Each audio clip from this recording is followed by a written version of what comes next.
Salut tout le monde, on se retrouve aujourd'hui dans une nouvelle vidéo que j'ai tournée déjà il y a un moment. C'est sur la queue de ma Bosais. J'avais créé un design différent de celui que vous avez pu voir sur internet et aujourd'hui j'ai décidé enfin de vous partager comment j'ai réalisé cette queue. J'ai déjà tracé un patron.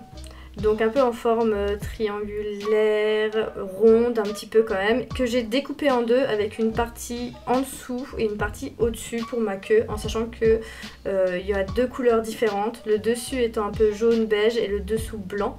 J'ai ensuite tracé mon patron, donc ce que j'ai fait c'est que j'ai plié mon tissu en deux et la partie basse de ma queue je l'ai mis sur le pli du tissu, alors ça se voit plus en image, et j'ai tracé ensuite mon patron. Il faut savoir qu'ensuite au découpage, je n'ai pas découpé en fait dans le pli, j'ai découpé seulement la partie en fait qui sortait du pli de mon tissu. Vous voyez quand même plus en image, je vous laisse regarder ça.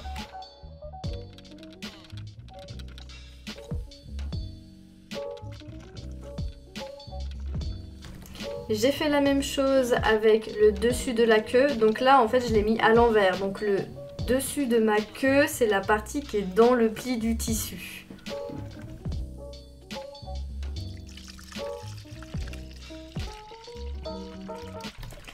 Les tissus que j'ai choisis, c'est des tissus un peu velours, tout doux, mais qui perd énormément de petits poils et qui roulent, donc c'est vraiment très chiant à utiliser. Donc ensuite, comme vous pouvez le voir, au niveau du découpage, je ne découpe pas le pli de mon tissu, je découpe vraiment que les parties qui sont un peu à l'intérieur de mon tissu. Ensuite, vous allez coudre donc ces parties que j'ai ouvertes en fait sur la queue, vous savez, ces parties qui rejoignent le pli de mon tissu.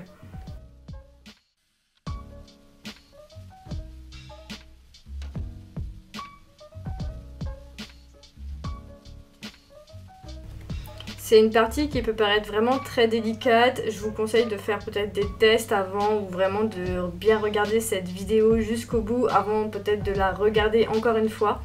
J'ai fait la même chose avec la deuxième partie de ma queue, donc le dessus de ma queue.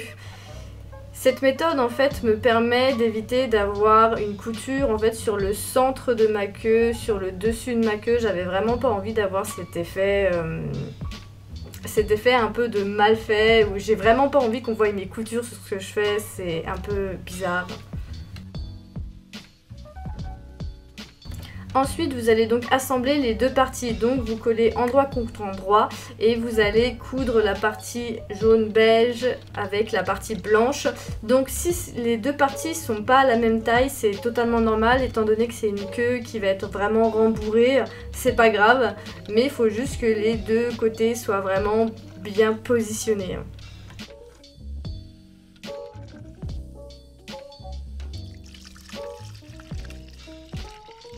Voilà à quoi ressemble la queue, donc vous voyez c'est plutôt bien fait, c'est assez original, j'étais plutôt contente de moi. Ensuite j'ai fait les petits pics là, les petites cornes pics sur la queue que j'ai cousu à la main, donc j'avais de la ouate que j'ai rajouté dedans. Voilà ce que ça donne, j'ai juste fait des petits triangles, rien de très compliqué.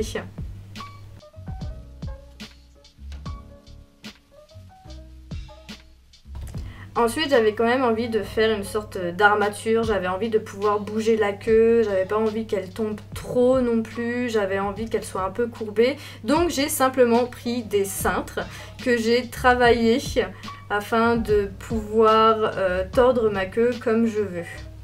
C'est une méthode assez sympa, qui coûte pas trop cher, on a tous à peu près des cintres en fer comme ça, rigides à la maison.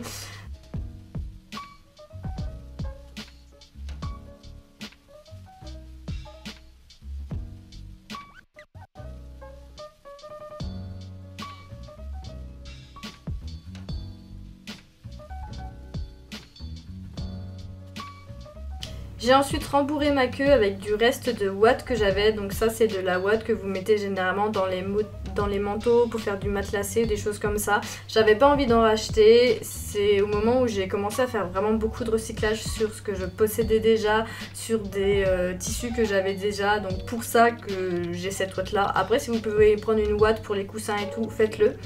Donc ce que j'ai fait, c'est que j'ai déjà mis un gros morceau à l'intérieur. J'ai bien rembourré au niveau du bout de la queue et tout, que ça soit vraiment correct. Et ensuite j'ai inséré le fil de fer, en fait le cintre que j'ai déplié. Et ensuite j'ai re-rembourré par-dessus, vous allez le voir en image. J'avais vraiment envie que le cintre reste sur le centre.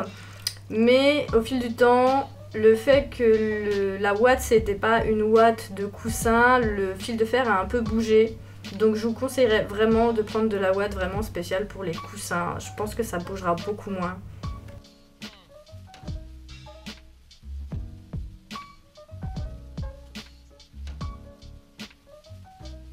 Voilà à quoi ça ressemble rembourré. J'en avais rajouté ensuite après. Vous voyez au niveau du cintre, j'avais fait une sorte de petit arrondi car je voulais y passer une ceinture. Ensuite, vous avez juste à fermer en fait la queue. Je l'ai fermée à la main. Moi, je ne l'ai pas fermée à la machine étant donné que j'ai laissé le fil de fer dépasser. Comme vous pouvez le voir, on peut tordre la queue vraiment comme on veut. Les cintres sont vraiment super pratiques, bien malléables.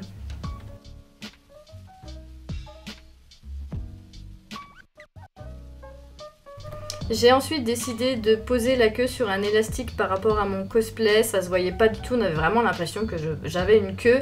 Et du coup j'ai remonté ma queue jusqu'au bout de mon cintre, afin vraiment de tout accrocher à l'élastique.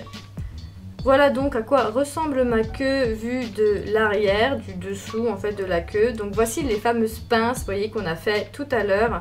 Pareil sur l'avant. J'espère en tout cas que cette vidéo vous aura plu et qui vous aidera dans vos prochains travaux de couture.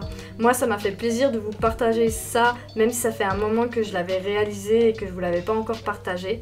Je vous invite à mettre un commentaire, un like et même à vous abonner si vous ne l'êtes pas encore et on se dit à la prochaine. Bye bye!